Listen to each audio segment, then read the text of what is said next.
Good evening, my good tenor. Prior to today, I have not played Gyre ever. It just wasn't a frame that I was interested in until I saw the new Augment arrive with the new Citrene's last wished update called Cathode Current.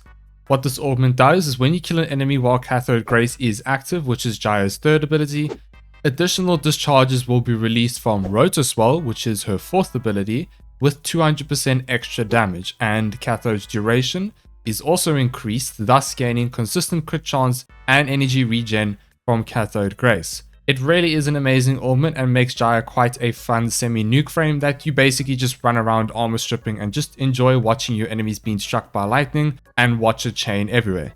It's really satisfying. It definitely shines more against Corpus enemies because, well, it's electricity, but with Grineer it can work too, and I'll explain how. Smash that like button and don't forget to subscribe, my good tenor. It really helps me out with the algorithm. Before we get into the builds, I want to go over an important mechanic with Gyre. Gyre's passive gives a 10% increased critical chance with her abilities for each electric proc on an enemy. So you want to utilize using a weapon like the Amprex with a pure electric build, which I will show later on in the video, to get those nice red crits from her abilities. Or you could just use her first ability to prime the enemies, which is a giant sphere that shocks enemies. Her third ability, Cathode Grace, gives you increased crit chance and energy regen. With each kill, it will extend the duration of Cathode Grace.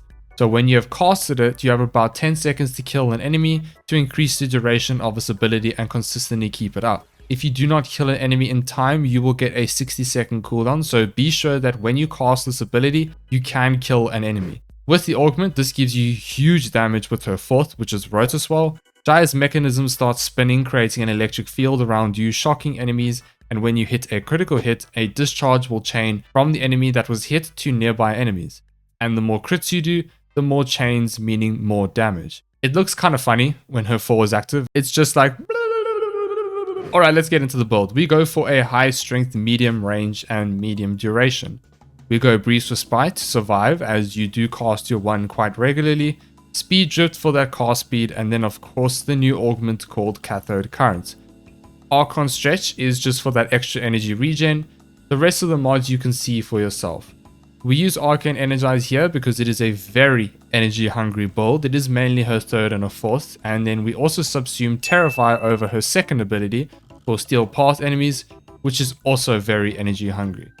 Once you get the ball rolling though, your energy will be fine with Arcane Energize and Archon Stretch, and also the energy boost from Cathode Grace. And then we also run Molt Augmented for that extra strength.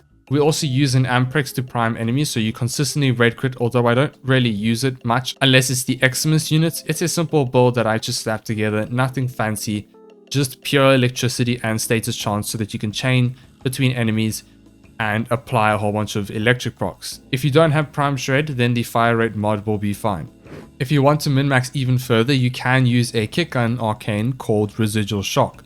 Now I don't have the right kick gun for this, nor do I have a max ranked mod, but once it is maxed, you get a 20% chance to spawn an electrified spike for 12 seconds, dealing 200 electric damage to enemies within 10 meters, which is just added electric procs as well, which is pretty cool, but it is not needed. The melee is whatever you desire with this build.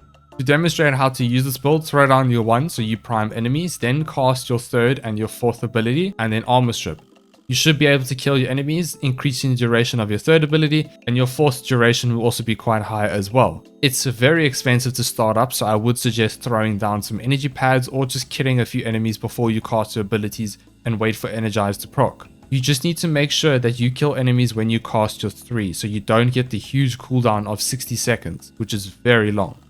It's that simple. Then just cast your 1 and Terrify every now and then, and everything will just die. It's a lot of fun to run around and shock your enemies like Palpatine. To wrap up this build, let's talk about where it shines versus where it does not. It doesn't work well with small amounts of enemies. It needs large groups of enemies or consistent enemies to chain to. In Steel Path, it works well if armor stripping and subsuming over Terrify over her second ability. Are there better options in terms of nuking? Yes, but this build is just fun, and it's a breath of fresh air and it's lazy, and I really enjoy it. It's not the cheapest to set up, but you can make it work with a budget setup, although Arcane Energize is kind of needed as it is a very energy hungry build, but you can make do with something else. When enemies are struggling to die a bit, throw down your 1 so that you apply more electric procs, or use your amprex if you want to prime the enemies the whole time so you apply a whole bunch of red crits. We use the armor stripping so that we can take down Grineer enemies a lot easier as they aren't really weak towards electricity. The nice thing about this build is the electric procs give you a bit of survivability, as the electric proc stuns enemies for a few seconds. And that's it. There's really nothing more to say about this build. It's just have fun shocking your enemies like Palpatine. And I will see you all in the next one. Thank you so much for watching, and don't forget to hit that like button. Have a good day, my good tenor.